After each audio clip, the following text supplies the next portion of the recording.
देखिए, जिंदगी में अगर आप कामयाब बनना चाहते हैं तो याद रखिए, पाँव चाहे फिसल जाएं, लेकिन अपनी जुबान और नीयत को मत फिसलने देना। दोस्तों, आज मैं आपको एक कहानी सुनाने जा रहा हूं, जिसमें एक महात्मा जी एक गांव से दूसरे गांव जाते थे प्रवचन देने के लिए। उनका खुद का कोई ठिकाना नहीं था, कोई कुटिया नहीं थी, कोई आश्रम नहीं था।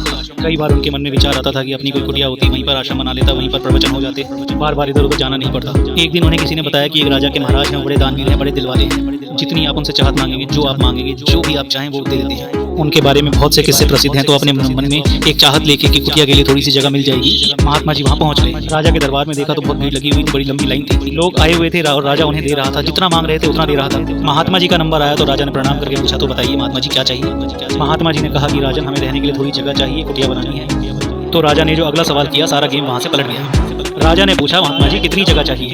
अब महात्मा जी के मन में कैलकुलेशन चलने लगी। पहले उन्होंने सोचा कि 1 बीघा मांग लेते हैं, फिर उन्हें लगा कि राजा बड़े दिल वाला है, 2 बीघा मांग लेते हैं, फिर उन्हें लगा 5 बीघा, फिर उन्हें लगा कि थोड़ा बड़ा ही आश्रम बना लेते हैं, बार बार क्या जगह मांगेंगे, तो 10 बीघा ले लेते हैं। तो राजा ने फिर से पूछा, महात्मा जी बताइए ना कितनी जगह चाहिए। पर महात्मा जी बोल नहीं पा रहे थे, शब्द नहीं निकल रहे थे। राजा को लगा कि महात्मा जी को बड़ी जगह चाहिए, बड़ा आश्रम बनाना चाह रहे हैं। बहुत बड़े दिल वाला राजा, उसने कहा, एक काम कीजिए महात्मा जी, आप पीछे मुड़िए और सामने की दिशा में चलते चले जाइए, और सूर्य अस्त होने तक आप जहाँ तक पहुँचेंगे वहाँ पहुँच के उस छोर से वापस आ जाइएगा मेरे पास। जैसे ही आप मेरे पास आएंगे, जिस छोर पर आप गए थे आखिरी, वहाँ तक की जमीन आपकी हो जाएगी। आपको जितना बड़ा आश्रम बनाना है आप बना लेना। महात्मा जी की खुशी का ठिकाना नहीं था। उन्होंने कहा, क्या बात है राजन, ये तो तुमने कमाल ही कर दिया। महात्मा जी ने चलना शुरू किया सामने की दिशा में। तो वो थोड़ा चले तो उन्हें लगा कि चलने में तो थोड़ी कमी जगह आएगी, तो उन्होंने दौड़ना शुरू किया, भागना शुरू किया। राजा को लगा महात्मा जी तो दौड़ते ही चले जा रहे हैं, इन्होंने तो मैराथन शुरू कर दिया, इन्होंने तो रेस ही लगा दी। तो राजा ने अपने 2 घुड़सवारों से कहा कि आप पीछे पीछे जाइए और पानी का प्रबंध करके ले जाइए, प्यास लगे तो उनको पानी पिला देना। गर्मी का समय है, दोपहर हो रही है और भागे जा रहे हैं महात्मा जी, ये सोचकर कि ज़्यादा से ज़्यादा जगह कवर कर लें। जंगल के एरिया में भाग रहे हैं। घुड़सवार पीछे से आकर कह रहे हैं कि महात्मा जी आप थोड़ा सा पानी पी लो।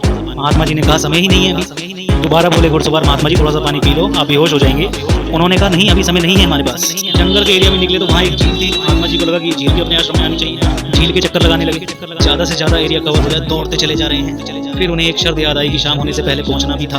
अब वापस राजा की तरफ दौड़ना शुरू किया, आगे चले जा रहे हैं। सूर्य ढलने से पहले पहले उसके दरबार में पहुंच भी गए, उसके सिंहासन पर पहुंच भी गए और वहां जाकर गिर पड़े, और ऐसे गिरे कि दोबारा नहीं उठे।